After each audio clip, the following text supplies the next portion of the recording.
भगवान की है। श्री मानस रामायण में एक बड़ा सुंदर और रोमांचकारी प्रकरण आता है। जब श्री राम जी लंका पर विजय प्राप्त करके अयोध्या पहुंचे, उनका राज्याभिषेक हुआ। सब लोग बड़े आनंदित थे, उत्साहित थे, प्रसन्नचित्त थे।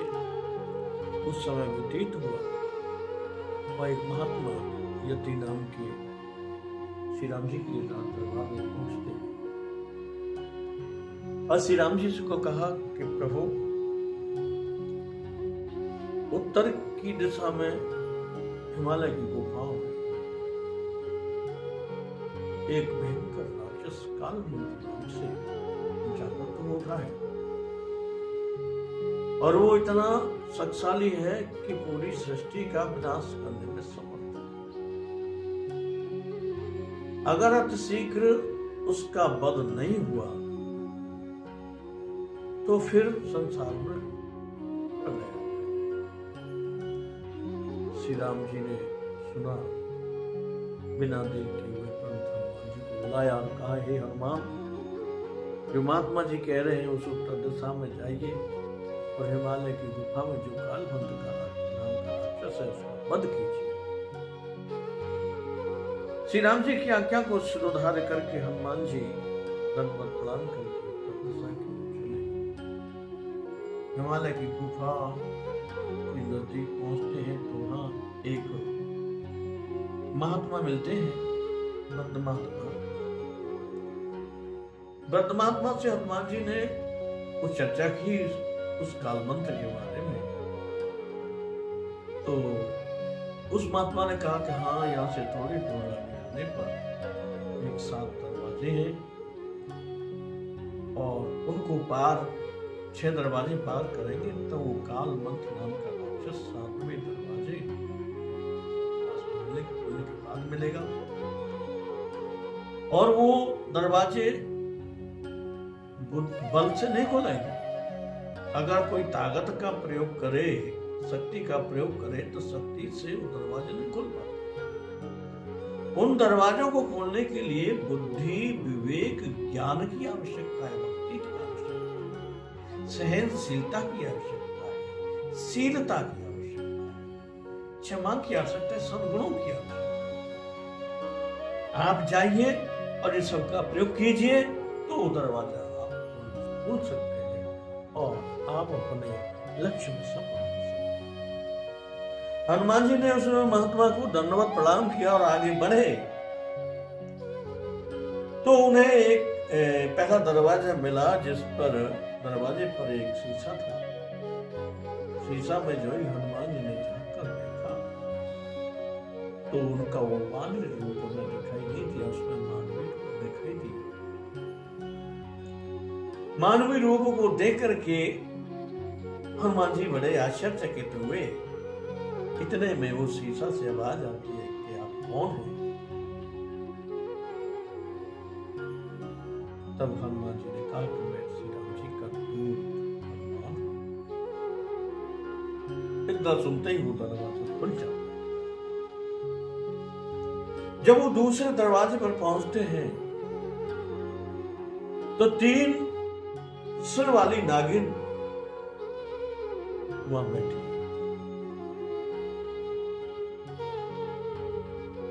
दरवाजे बंद है। हनुमान जी आगे बढ़ने लगे तो उस नागिन ने रोक दिया, कहा कि जब तक तुम मेरे प्रश्न का जवाब नहीं दोगे अंदर नहीं आ सकते। हनुमान जी ने कहा ठीक है, पूछो। तो उस 3 सिर वाली नागिन ने कहा कि सबसे बड़ा बल क्या है?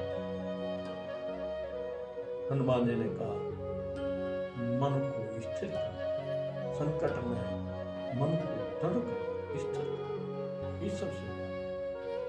दूसरा प्रश्न किया कि संसार में सबसे गहरा क्या है?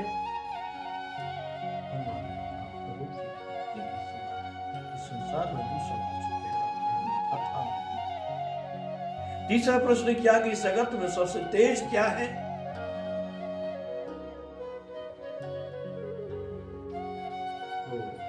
हनुमान जी ने कहा कि सबसे तेज जगह सोच जो पूरे ब्रह्मांड में। इतना सुनते ही वो दरवाजा खुल गया। तीसरे चौथे दरवाजे को पार करते हैं, जब वो 7वें दरवाजे पर पहुंचते हैं खुलने के लिए, तो वो खुल नहीं पाता है। उन्होंने अंतर मन से श्री राम जी को प्रार्थना की, प्रभु ये युद्ध मेरा नहीं है, ये युद्ध आपका, मुझे तो आप निमित्त रखिए, और ये कैसे खुलेगा और इस राक्षस का कैसे वध होगा वो आप सुनिए। इतना सुनते ही हनुमान जी के मुख से महामंत्र का उच्चारण हुआ। उस मंत्र के प्रभाव से खुला, और खुलने के बाद जैसे ही वो बाहर निकले, साथ में काल छाया थी, काल मंत्र नाम का राक्षस प्रकट अग्नि हुई और उसमें चले। अब इस पूरी कहानी का सही माने में आज से देखेंगे इस जगत में मनुष्य अपने लाभ के लिए। तो इस मनुष्य शरीर में 7 दरवाजे,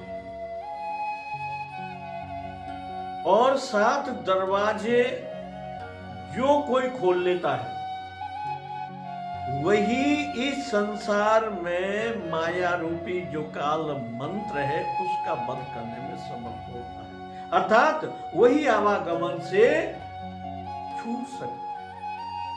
अब 7 दरवाजे कौन से हैं वो तो हनुमान जी ने वहां खोले, लेकिन सही माने में दरवाजे हैं कि सबसे पहला दरवाजा मूलाधार, इस दरवाजे को खोलना। दूसरा दरवाजा है स्वाधिष्ठान चक्र। तीसरा दरवाजा है मणिपूरक चक्र। चौथा दरवाजा है अनाहत चक्र। 5वां दरवाजा है विशुद्ध चक्र। 6वां दरवाजा है आज्ञा चक्र, और 7वां दरवाजा है ब्रह्म सहस्रार। इन 7 चक्रों को जो खोल लेता है, पार हो जाता है, वही संसार सागर से पूर्ण हो सकता है, बाकी का कोई भी समर्थ नहीं। इसमें एक और बड़ी गहरी बात है समझने के लिए कि श्री राम जी उस युद्ध के लिए नहीं गए। अगर श्री राम जी उस युद्ध के लिए गए होते तो मामला बड़ा विपरीत हो जाता। फिर मनुष्य जीवात्मा सारा दोषारोपण भगवान पर ही करता कि प्रभु आपने वो खोला, आप अब भी वही कार्य। लेकिन भगवान करते सब हैं, लेकिन लड़ने के लिए जैसे अर्जुन को बनाया सारथी भगवान बने, उसी प्रकार से संसार समुद्र में आने के बाद भगवान मदद तो करते हैं, पर युद्ध तो जीवात्मा को ही अपने हित में करना होता है, तभी उसका